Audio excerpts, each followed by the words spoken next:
Hi, this is Joe Stradcutter with High Point Realty. Specialize in short sales. I'm a certified distressed property expert. And we're putting out a group of videos here about short sales, about the foreclosure process in Minnesota. How does it affect your credit if you're not making payments? Can lenders come after you? All kinds of good information. And we have information that we can send out to you. Today we're going to talk about something, and that is, how did we get ourselves into this mess? And I want you to know this is strictly my opinion. It comes from lots of reading, talking to people, and there's a lot of people to blame. We can blame the big banks, we can blame the mortgage lenders, we can blame realtors, appraisers. There's lots of blame to spread around at this point. But just as importantly, I think it's important for anybody who's going through a short sale to realize that at some point, the person taking out the loan probably made some decisions that seemed right at the time, but now in retrospect, all it took is one hiccup in the income stream, and you started going down a real slippery slope. This is not a lecture as much as hopefully everybody's going to learn from this. But going back about 10 years ago, we had literally unrestricted lending. You could get a loan for 100% of the value of the house. I just talked with a mortgage broker who said he could offer 125% of the value of the house. So everybody was taking into account that, it was always going to go up. It was always going to get better. Well, guess what? Things happen, and the value of real estate started going down. So that was a part of it. We also could get loans when we had no income or no assets. I called it the fog a mirror loan. If you could fog a mirror, you could get a loan. People could get loans, no verifiable income, no verifiable assets. And houses were going up in value anywhere from 8 to 12% a year.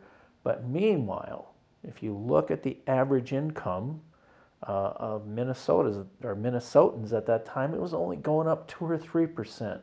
Well, something had to give. And we started seeing a bubble of these subprime mortgages starting to go south. In fact, some of those mortgages, I believe the statistic I read is that 1 in 6 of the subprime mortgages were in default within the first 30 days. In other words, the people never made one payment on them.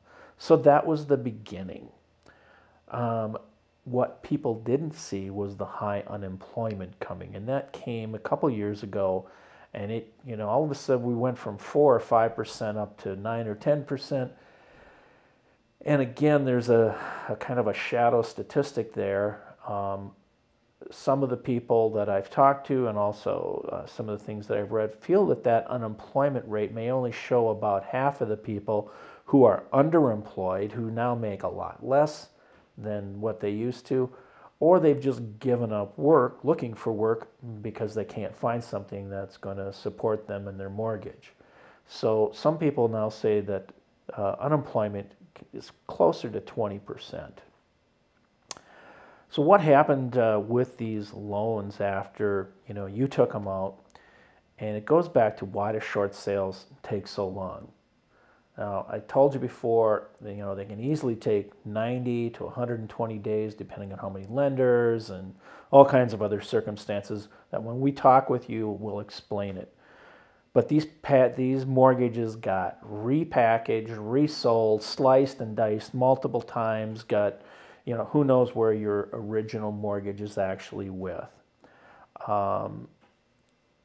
So that's why it takes so long.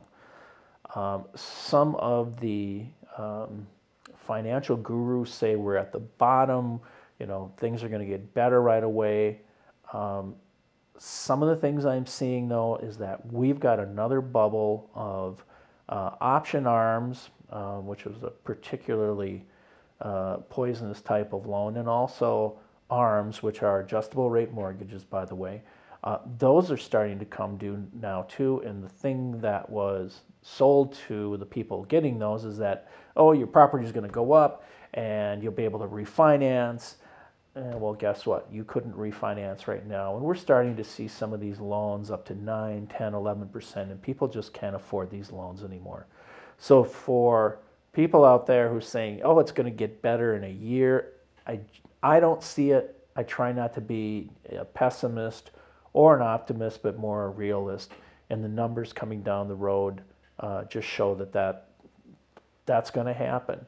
And unfortunately, until we get this nation back to work, I think there's going to be more short sales and more foreclosures. Again, this is my opinion.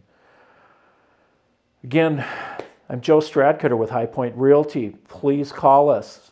Please email if you've got any questions, you want to talk about short sales, you don't know what to do. The worst thing you can do is do nothing. Reach out, talk to somebody, see what your options are, get educated, make a decision, and get on with your life. We're here to help you out. Talk again soon. Take care.